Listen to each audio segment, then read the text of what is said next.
सभी को नमस्कार। आज की जो हमारी वीडियो है स्पेशली 12th क्लास के बच्चों के लिए है। 12th क्लास में पॉलिटिकल साइंस की दो बुकें हैं। एक समकालीन विश्व में राजनीति है और दूसरी जो बुक है वो भारतीय राजनीति से संबंधित है। उसमें एक चैप्टर है कांग्रेस से संबंधित चैप्टर है, कांग्रेस प्रणाली के बारे में। तो उसमें एक टॉपिक आता है कि कांग्रेस में विभाजन के क्या कारण थे। पेपर में अक्सर क्वेश्चन पूछ लिया जाता है कि कांग्रेस के विभाजन के क्या कारण थे।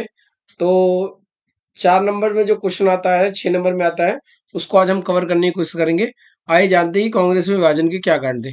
बच्चों, आपको पता ही है कि भारत जब आजाद हुआ तो पंडित जवाहरलाल नेहरू भारत के प्रधानमंत्री बने और 1952 में जब पहले आम चुनाव कराए गए थे, उसके बाद लगातार चुनाव होते गए और कांग्रेस को भारी बहुमत प्राप्त हुआ।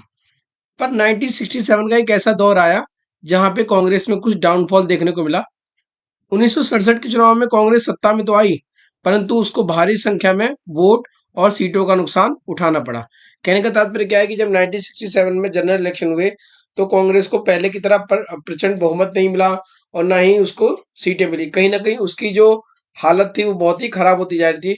उसके पीछे दो कारण ये भी है कि जो 1960 का दशक था वो कहीं ना कहीं कांग्रेस के लिए और भारत के लिए, दोनों के लिए नुकसानदायक रहा, क्योंकि उनके जो दो मुख्य प्रधानमंत्री हैं, अ, पंडित जवाहरलाल नेहरू और लाल बहादुर शास्त्री, उनकी मृत्यु हुई थी इस दौरान ही और काफी समस्या देखने को मिली थी।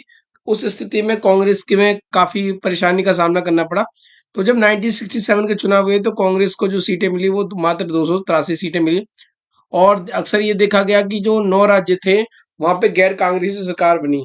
यानी कि इतने बड़े लेवल पे गैर कांग्रेसी सरकारें बनना कहीं ना कहीं कांग्रेस के प्रभुत्व को कहीं ना कहीं बहुत बड़ी चुनौती थी। जो नई सरकारें बनी उनके लिए भी कहीं ना कहीं चुनौतियां ज्यादा थी।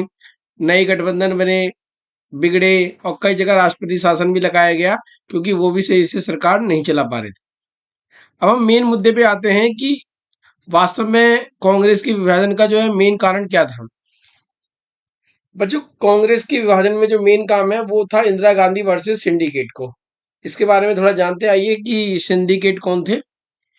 बच्चों, कांग्रेस के अंदर एक ताकतवर समूह था जो सभी निर्णय लेता था, उसको सिंडिकेट के नाम से जाना जाता था। कहने का तात्पर्य कांग्रेस के अंदर एक ऐसा समूह हुआ करता था जो सारे के सारे डिसीजन लेता था। उसी के द्वारा लिए गए डिसीजन, निर्णय जो ही है वो असल में प्रयोग में लाए जाते थे। इस सिंडिकेट के अंतर्गत एस के पाटिल, के कामराज, एस निजलीगप्पा जैसे ताकतवर नेता थे। जब लाल बहादुर शास्त्री की मृत्यु हुई तो उसके बाद ये लगा कि वास्तव में प्रधानमंत्री किसको बनाया जाए। तो उस टाइम जो सिंडिकेट था, सिंडिकेट ने सोचा कि इंदिरा गांधी को हम प्रधानमंत्री बना देते हैं। उनको लगता था कि इंदिरा गांधी जो है वो अनुभवहीन है, उसको किसी प्रकार का राजनीतिक अनुभव नहीं है, प्रशासन चल अनुभव नहीं है, और इसलिए इंदिरा गांधी से हम जैसा कहेंगे वैसी बात वो मान लेंगे। कहने का तात्पर्य क्या है कि वो उन्होंने इंदिरा गांधी को बनाने के पीछे जो उनका उद्देश्य था वो यही था कि इंदिरा गांधी के द्वारा संस्थान को चलाना। अब उनका मानना ये था कि इंदिरा गांधी के पास कोई अनुभव नहीं है, वो जैसे चाहे कांग्रेस और इंदिरा गांधी को चला सकते थे, और उनको लगता था कि इंदिरा गांधी हर बात पे उनकी सलाह लेंगी। तो इस तरह से कहीं ना कहीं सिंडिकेट जो है प्रभुत्व कायम करने का प्रयास कर रहा था इंदिरा गांधी के माध्यम से भी। परंतु इंदिरा गांधी को ये नागवार गुजरता था कि उन्हें कोई रिमोट कंट्रोल की तरह चलाने की कोशिश करे या उनको कोई जो है डायरेक्शन दे और उनके दबाव में उसे काम करने को करना पड़े।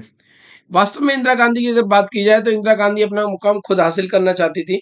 वो अपने बल पे एक ऐसा मुकाम बनाना चाहती थी कि उनकी स्वतंत्र पहचान हो।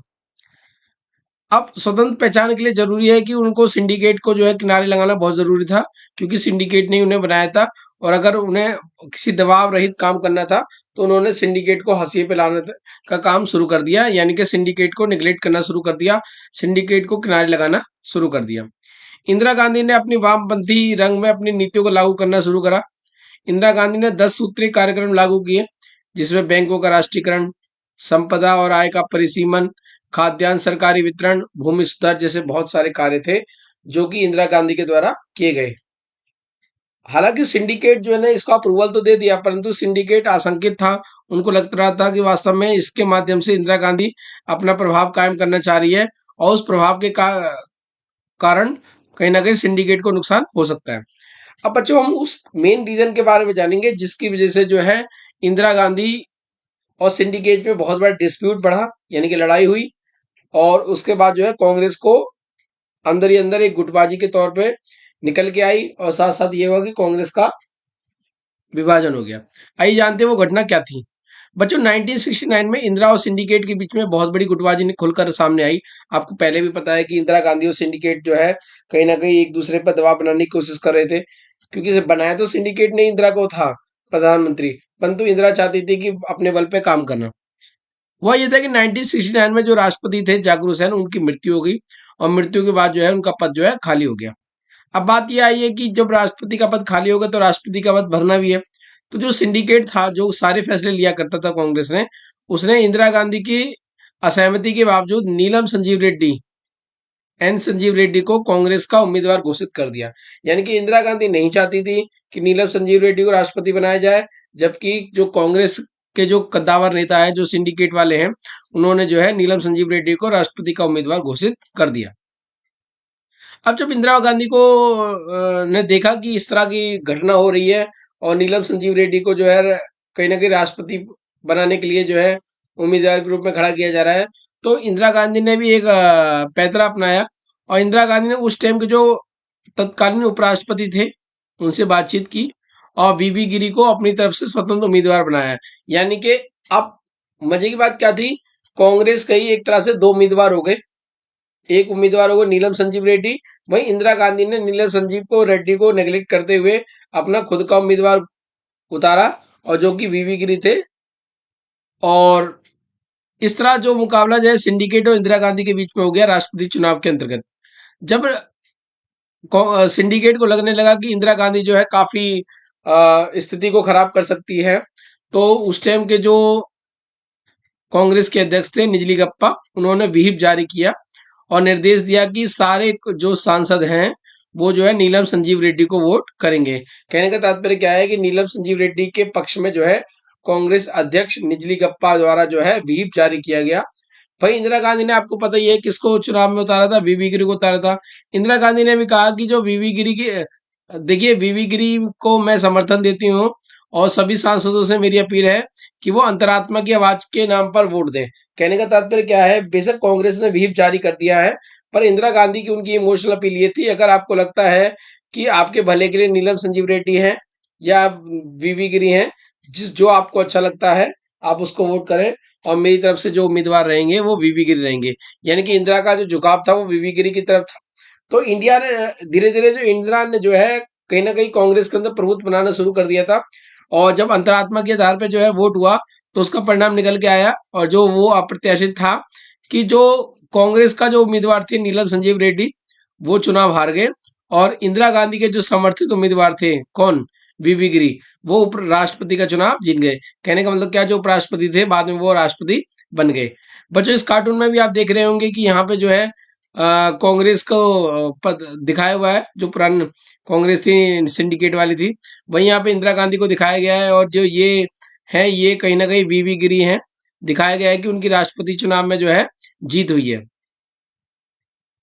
अब बच्चों, जब इतनी बड़ी घटना हो जाए कि मान लो कांग्रेस का उम्मीदवार हार जाए और इंदिरा का जो उम्मीदवार जीत जाए, तो कांग्रेस का इसके बड़ा नुकसान हुआ, और उन्होंने धीरे धीरे जो है लगा कि इंदिरा गांधी की वजह से आपको काफी नुकसान हो रहा है, तो उन्होंने जो है इंदिरा गांधी को पार्टी से निकाल दिया। जब इंदिरा गांधी को पार्टी से निकाल दिया तो 1969 में जो है कांग्रेस के दो टुकड़े हो गए। कौन कौन से टुकड़े हुए? एक कांग्रेस आर और एक कांग्रेस ओ। तो बच्चों, जो कांग्रेस ओ थी वो थी ऑर्गेनाइजेशन थी, वो ओल्ड कांग्रेस के नाम से जानी गई, और जो आर थी, रिकुजनिस्ट थी, वो जो है न्यू कांग्रेस के नाम से जानी गई। यानी कि जो इंदिरा की कांग्रेस थी वो आर थी, और जो ओ थी वो सिंडिकेट यानी कि पुरानी कांग्रेस की थी। इंदिरा गांधी ने कहा कि वास्तव में जो उनकी पार्टी, जो रिकुजनिस्ट उनकी पार्टी है, वही असली कांग्रेस है, और लोग उसी को समर्थन करें। इंदिरा गांधी ने कहा कि ये लड़ाई जो है वो विचारधारा की लड़ाई है, समाजवादी, पुरातनपंथी और गरीबों के हिमायती की लड़ाई, और अमीरों की तरफदारी के बीच की लड़ाई है। यानी कि ये अमीर और गरीब की लड़ाई है। इस तरह से कुल मिला के इंदिरा गांधी ने अपने पक्ष में माहौल बनाया, और उस माहौल का परिणाम ये निकल के आया कि धीरे धीरे जो है इंदिरा गांधी के पक्ष में जो है काफी सारी चीजें बनती गई, और उसका परिणाम निकल के ये भी आया। आपको पता है कि इंदिरा गांधी का जो है राष्ट्रपति जो है वो जीत गए, वीवी गिरी जी। तो यही जो बहुत बड़ा कारण बना कांग्रेस की विभाजन का, कांग्रेस के पतन का मतलब हमारा यहाँ पे ये है कि कांग्रेस के जो ओल्ड कांग्रेस थी उसके अंदर के जो है डाउनफॉल का ये बहुत बड़ा कारण बना, विभाजन का एक कारण बना। तो बच्चों इसके माध्यम से आपने जान लिया होगा कि वास्तव में कांग्रेस का विभाजन क्या था। कांग्रेस के विभाजन के पीछे जो सबसे प्रमुख कारण था वो था राष्ट्रपति चुनाव। और इस वीडियो के माध्यम से आप जान गए होंगे कि राष्ट्रपति चुनाव में क्या हुआ था, किस प्रकार की घटना हुई थी और किस प्रकार से इंदिरा गांधी समर्थित जो है व्यक्ति जीत गया था। आशा करता हूँ इस वीडियो के माध्यम से आपको पूरा कॉन्सेप्ट क्लियर हो गया होगा। अगली वीडियो में मिलेंगे किसी और टॉपिक के साथ। अगर आपको मेरी वीडियो अच्छी लगी हो तो मेरे चैनल सोनू कश्यप सर को सब्सक्राइब करें, ताकि इसी तरह आपकी नई नई वीडियो लाते रहे, आपके 12th का सिलेबस अच्छे से कवर कराते रहे और आपको 90 प्लस नंबरों से पास करा सके। फिर मिलेंगे किसी नई टॉपिक के साथ, तब तक के लिए टाटा बाय बाय।